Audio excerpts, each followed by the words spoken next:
নমস্কার, Surajit academy YouTube চ্যানেলে আপনাকে স্বাগত জানাই।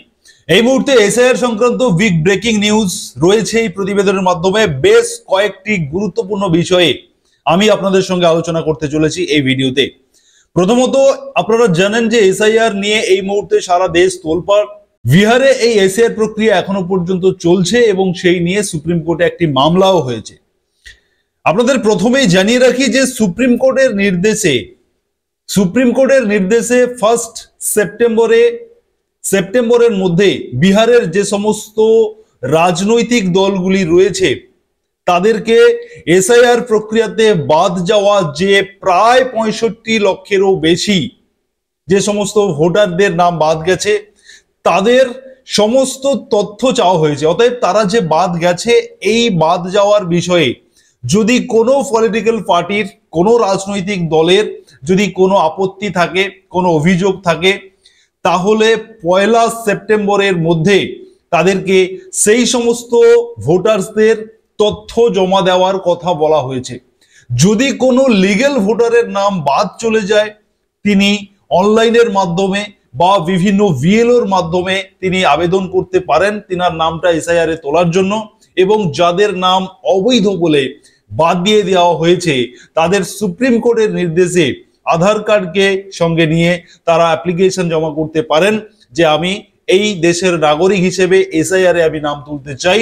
তিনার কাছে ইলেকশন কমিশনের দেওয়া 11খানা যে বৈধ ডকুমেন্টের কথা বলা হয়েছে, নাগরিকত্বের প্রমাণ হিসেবে যে 11খানা ডকুমেন্ট চাওয়া হয়েছে, সেগুলোর মধ্যে যদি কোনোটি না থাকে তাহলে আধার কার্ড দিয়ে তিনি আবেদন করতে পারবেন, এমন ঘোষণা সুপ্রিম কোর্ট থেকে দেওয়া হয়েছিল। এবং সেই আবেদনের শেষ তারিখ ছিল 1 সেপ্টেম্বর। 1 সেপ্টেম্বরের মধ্যে সমস্ত রাজনৈতিক দলের বিভিন্ন যে বিএলএ যারা রয়েছেন কিংবা ভোটারদের উদ্দেশ্যে পরিষ্কার বার্তা দিয়েছিল সুপ্রিম কোর্ট যে তারা 1 সেপ্টেম্বরের মধ্যে তাদের বিভিন্ন যদি অভিযোগ থেকে থাকে বা তাদের যদি কোনো দাবি বা আপত্তি থেকে থাকে তাহলে কিন্তু তারা আবেদন করতে পারবে, এমনটাই দাবি ছিল। কিন্তু এই মুহূর্তে 1 সেপ্টেম্বর ওভার হয়ে গেছে। 1 সেপ্টেম্বর পর্যন্ত আমি পাশের স্ক্রিনে আপনাদেরকে দেখাচ্ছি। এই মুহূর্তে 1 সেপ্টেম্বর পর্যন্ত ইলেকশন কমিশনারের কাছে যে রিপোর্ট জমা পড়েছে তার একটি স্ক্রিন আপনাদের সামনে দিয়ে দিচ্ছি। এই স্ক্রিনে কিন্তু বিভিন্ন পলিটিক্যাল পার্টি থেকে বিভিন্ন নাম সংযোজন হয়েছে, কিছু কিছু ভোটারদের নাম সংযোজন হয়েছে, কিছু ভোটারদের নাম বাদ গেছে, তার একটি লিস্ট এখানে কিন্তু দেওয়া হয়েছে। এবারে আমি আপনাদেরকে যেটা বলবো যে এই সুপ্রিম কোর্টের নির্দেশ অনুযায়ী 1 সেপ্টেম্বর পর্যন্ত যদিও বা এই আবেদন জমা নেওয়ার কথা বলা হয়েছিল, তো বিভিন্ন রাজনৈতিক দলের পক্ষ থেকে যারা এসআইআর মামলা করেছেন 28 তারিখে শুনানি ছিল, সেখানে দাবি করা হয়েছে মহামান্য বিচারপতির কাছে তারা আর্জি জানিয়েছেন যে এই যে 1 সেপ্টেম্বর পর্যন্ত যে ডেটটা দেওয়া হয়েছিল এটা আরো কিছুটা যাতে সময় দেওয়া হয়, যারা বাদ গেছেন তারা যাতে আবারও আবেদন করতে পারেন, তারা এসআইআর এর নাম তুলতে পারেন, তার জন্য সময় দেওয়া কথা বা সময় চাওয়া হয়েছে। সেই সমস্ত আইনজীবীর পক্ষ থেকে কিন্তু সময় আবারও চাওয়া হয়েছে, তবে সেই বিষয়ে পরিষ্কার কোনো ইনফরমেশন এই মুহূর্তে নেই। এবারে আমি আসবো যেটা গুরুত্বপূর্ণ, আরো বেশি গুরুত্বপূর্ণ, সেটা হচ্ছে আধার কার্ড। আমি আপনাদেরকে স্ক্রিনে দিয়ে দিচ্ছি যে এই আধার কার্ডকে পরিষ্কার মহামান্য আদালত পরিষ্কার জানিয়ে দিয়েছেন যে আধার কার্ড নাগরিকত্বের প্রমাণ নয়। একেবারে ক্লিয়ার জানিয়ে দিয়েছেন। সুপ্রিম কোর্ট থেকে জানিয়ে দেওয়া হয়েছে যে আধার কার্ড নাগরিকত্বের প্রমাণ নয়।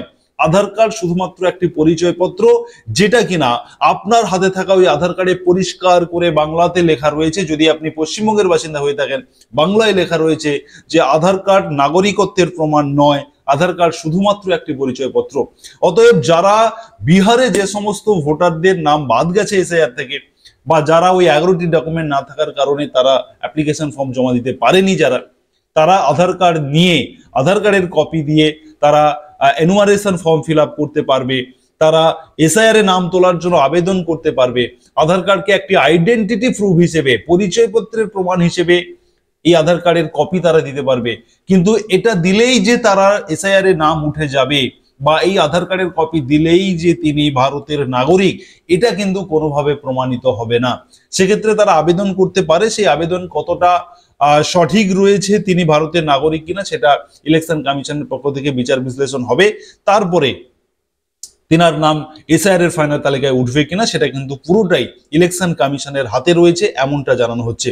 অতএব যারা আধার কার্ড নিয়ে অনেকটা চিন্তায় ছিলেন যে আধার কার্ডকে যদি মহামান্য সুপ্রিম কোর্ট যদি বলে দেয় যে আধার কার্ড দিলেই আপনি এসআইআর এর নাম তুলতে পারবেন, আধার কার্ড থাকলেই আপনি ভারতের নাগরিক, এমনটা যারা ভেবেছিলেন তাদের কিন্তু সাফ জানিয়ে দেওয়া হয়েছে তাদের উদ্দেশ্যে যে আধার কার্ড কোনোভাবেই নাগরিকত্বের প্রমাণ হতে পারে না, যেটা আধার আইনে পরিষ্কার উল্লেখ রয়েছে।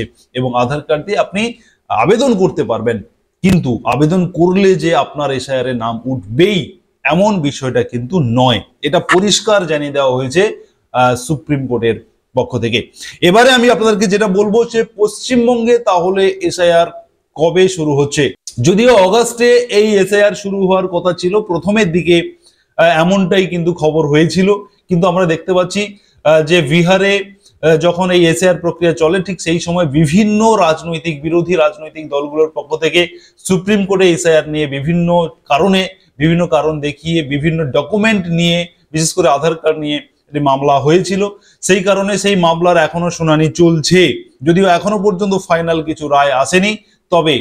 তবে এই সুপ্রিম কোর্টে এই এসআইআর সংক্রান্ত যে আইনি যে মামলাটি চলছে সেই মামলার একটি চূড়ান্ত রায় এলেই পশ্চিমবঙ্গে এসআইআর কবে শুরু হচ্ছে সেটা ইলেকশন কমিশনারের পক্ষ থেকে বা ইলেকশন কমিশনের পক্ষ থেকে সেটা কিন্তু পরিষ্কার জানিয়ে দেওয়া হবে।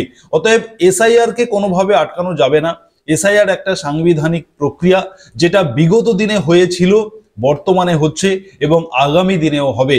ভোটার কার্ডের স্বচ্ছতা আনার জন্য এই প্রক্রিয়া যেটা ভারতীয় সংবিধানে উল্লেখ রয়েছে সেই সংবিধান মেনে এই এসআইআর হবে।